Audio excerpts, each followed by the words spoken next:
नमस्कार दोस्तों। खुद को एक्सीडेंटल हिंदू बताने वाले पंडित जवाहरलाल नेहरू,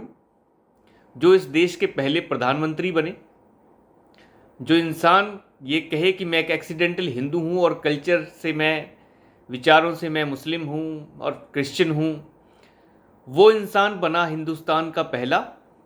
प्रधानमंत्री। हालांकि कांग्रेस की जो कमेटी थी उसने जो चुनाव के दौरान सरदार वल्लभ भाई पटेल को अपना नेता चुना था, परंतु गांधी को ये पसंद नहीं आया। गांधी ने सोचा कि जवाहरलाल नेहरू तो रह जाएंगे ऐसे, तो जवाहरलाल नेहरू को जो है फिर प्रधानमंत्री पद के लिए आगे किया गांधी ने, और वल्लभ भाई पटेल को कहा कि आप बैठ जाइए, चुनाव में भले ही आपका चयन हुआ हो लेकिन फिलहाल आप बैठ जाइए। जवाहरलाल नेहरू को जो है प्रधानमंत्री पद संभालना चाहिए। तो ये गांधी से प्रेरणा लेके और गांधी की अनुकंपा पे बने हुए प्रधानमंत्री पंडित जवाहरलाल नेहरू की कहानी है। पंडित जवाहरलाल नेहरू को जब ये कहा गया कि आप जो हैं, अब सत्ता का हस्तांतरण हो रहा है, सत्ता आपको सौंपी जाएगी, अंग्रेज जो है सत्ता आपको सौंपने जा रहे हैं, तो उस समय के हमारे जो भारत के गवर्नर थे, गवर्नर ने ये कहा,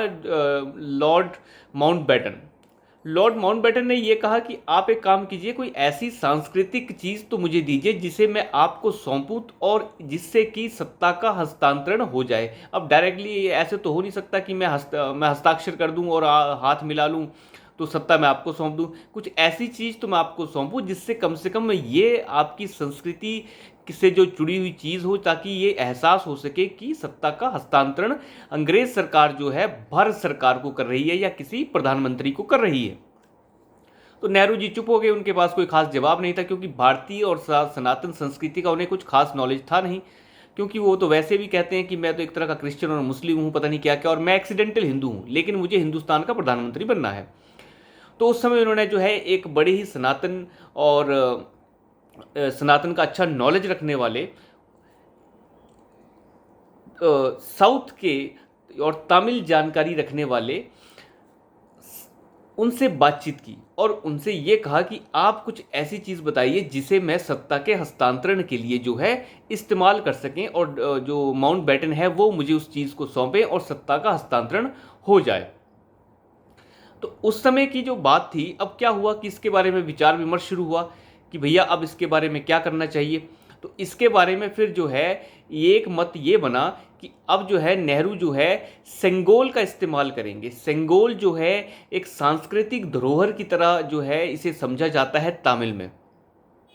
और तमिल में इसे काफ़ी महत्व दिया जाता है। तमिल के लोग तो सेंगोल के बारे में जानते भी होंगे, भले ही उत्तर भारत के लोग सेंगोल के बारे में ज़्यादा ना जानकारी रखते हों, लेकिन सेंगोल एक तरह का सांस्कृतिक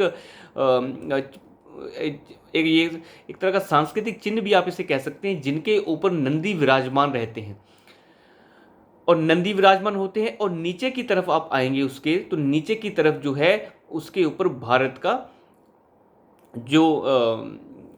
भारत का जो फ्लैग होता है वो दर्शाया गया होता है। तो उस समय सत्ता के हस्तांतरण के दौरान जो है लॉर्ड माउंटबेटन थे, उन्होंने सत्ता के हस्तांतरण के दौरान सेंगोल को नेहरू को प्रदान किया और सत्ता का हस्तांतरण इस प्रकार से हुआ। क्योंकि सेंगोल का जो महत्व है वो इस तरीके से रहा है, क्योंकि ये माना जाता था कि जो पहले राजा, एक राजा जब दूसरे राजा को अपना सत्ता का हस्तांतरण करते थे तो उस समय सेंगोल दिया जाता था, एक राजा दूसरे राजा को सेंगोल प्रदान करता था और ये सत्ता के हस्तांतरण का एक तरह का प्रतीक हुआ करता था। तो वैसे ही माउंटबेटन ने वो भी नेहरू को दिया, और नेहरू को लिए तो उसका कोई खास मतलब था नहीं, उनके लिए तो वो से एक फॉर्मेलिटी थी, और वो पड़ा है इस वक्त इलाहाबाद के म्यूजियम में। परंतु भारत के यशस्वी प्रधानमंत्री जी ने इस चीज़ का एहसास किया, और आज जो अमित शाह जी ने प्रेस कॉन्फ्रेंस में बिल्कुल साफ कर दिया कि सत्ता का हस्तांतरण भले ही उस समय हुआ हो, लेकिन आज हम अंग्रेजों की बेड़ियों से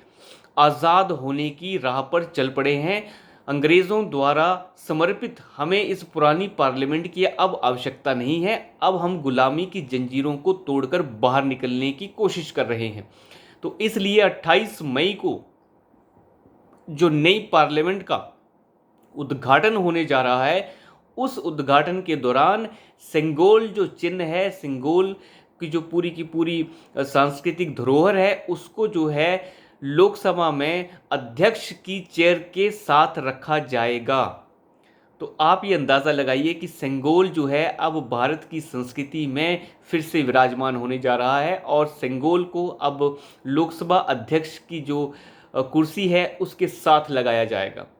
तो उन्होंने बिल्कुल साफ किया, भले ही सत्ता का हस्तांतरण 1947 में हो गया हो, लेकिन अब जो है हम गुलामी की बेड़ियों से ऊपर उठकर आगे बढ़ने की कोशिश करेंगे और अपनी संस्कृति के साथ जुड़े हुए, बिना संस्कृति को छोड़े हमें आगे बढ़ना है और सांस्कृतिक धरोहरों का हमें आदर करना है। तो सेंगोल की जो ये महत्व है वो इस सरकार ने पहचाना है और उसे जिस जगह पे होना चाहिए उस जगह पे अब उसे रखा जा रहा है। भले ही विपक्षी दल ये काफ़ी आवाज़ें उठाएं कि इसे जिसका जो उद्घाटन है, जो पार्लियामेंट का उद्घाटन हो रहा है, इसे विपक्ष जो है ये कह रहा है कि ये जो है राष्ट्रपति से करवाइए, फलाना ढमकाना, पता नहीं क्या क्या बोल रहे हैं। हालांकि 28 मई भी बड़ी अपने में एक बड़ी खास तारीख है। 28 मई जो है जन्म दिवस होता है वीर सावरकर का, एक ऐसे हीरो जिन्हें जो है हमेशा बेनामी और आप ये कह सकते हैं बिल्कुल गुमनाम जगहों में फेंक दिया गया और कभी उनके बारे में किसी तरह का कोई जो है आने वाली पीढ़ियों को नॉलेज दिया ही नहीं गया, आने वाली पीढ़ियों को कुछ बताया ही नहीं गया। उनके लिए तो सिर्फ चाचा नेहरू ही सब कुछ रह गए। उन्हें पता ही नहीं है कि वीर सावरकर ने जो है किस प्रकार अपनी जो है आहुतियाँ दी हैं इस देश को आज़ाद करवाने के लिए। तो एक वो बहुत बड़े वीर थे और जिनकी जो उपलब्धियां हैं वो आज की इस पीढ़ी को बताना बहुत आवश्यक है। तो भले ही सरकार ने इसकी कोई औपचारिक घोषणा नहीं की है कि हम 28 मई को ही क्यों कर रहे हैं, ये जन्मदिवस के दिवस कर रहे हैं या क्यों कर रहे हैं, कुछ नहीं बताया है, परंतु 28 मई को कर रहे हैं। ये अपने आप में एक जो है बहुत बड़ी बात है। भले ही उसकी औपचारिक घोषणा की जाए चाहे ना की जाए, लेकिन समझने वाले समझते हैं कि 28 मई को ऐसा क्यों हो रहा है। तो गुलामी की पुरानी बेड़ियां तोड़ने की जो है शुरुआत हो चुकी है। जो प्रधानमंत्री शुरू में बन के बैठ गए थे, जो ये कहते थे कि हम एक्सीडेंटल हिंदू हैं, हिंदुस्तान जो है इसके बारे में जो मेरा कुछ ज़्यादा जानकारी नहीं है, मैं कल्चरली जो हूँ मुस्लिम हूँ, मैं कल्चरली क्रिश्चियन हूँ, फलाना हूँ ढमकाना हूँ, वो लोग जो है इस देश के प्रधानमंत्री बनकर बैठ गए जिन्हें इस देश की संस्कृति का कोई अंदाज़ा ही नहीं था और अपने नाम के आगे लगा लिया पंडित। तो ये जो भी हुआ, जैसे भी हुआ, एक बहुत बड़ी चालों के आधार पर हुआ, लेकिन जिन्हें नेता चुना गया, कांग्रेस ने जिन्हें नेता चुना, सरदार वल्लभ भाई पटेल, उन्हें दरकिनार कर दिया गया। तो ये है इस भारत का, आप ये कह सकते हैं एक तरह की दुर्भाग्य है कि हिंदुस्तान की संस्कृति को जो है आज हम संजोने की कोशिश कर रहे हैं और हम इसे पहले गंवाते जा रहे थे। सेंगोल के इस महत्व को आज हमें भी इसका अंदाज़ा नहीं था, परंतु हमारे इस देश के यशस्वी प्रधानमंत्री जी कम से कम ढूंढ ढूंढ के चीज़ों को हमारी संस्कृति में वापस लाने की कोशिश तो कर रहे हैं।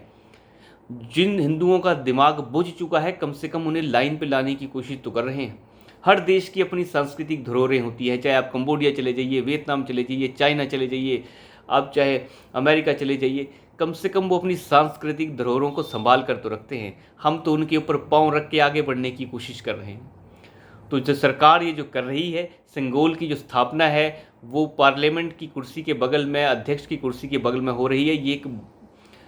इस देश के लिए, भविष्य के लिए एक बहुत ही अहम कदम हो सकता है, क्योंकि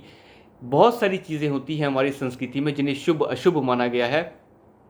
और जो सांस्कृतिक धरोहरें पहले राजा महाराजा इस्तेमाल करते रहे हैं, उनका सांस्कृतिक महत्व होने के साथ एक शुभ महत्व भी होता है जो शुभ कार्य के लिए किया जाता है। तो मुझे लगता है ये सारा का सारा जो घटनाक्रम हुआ है ये बड़ा ही बेहतरीन हुआ है और सरकार ने ये जो स्टेप उठाया है ये इतिहास में लिख दिया गया है और ये अब आगे तक याद रखेंगी हमारी आने वाली पीढ़ियाँ। तो अभी के लिए इतना ही, धन्यवाद।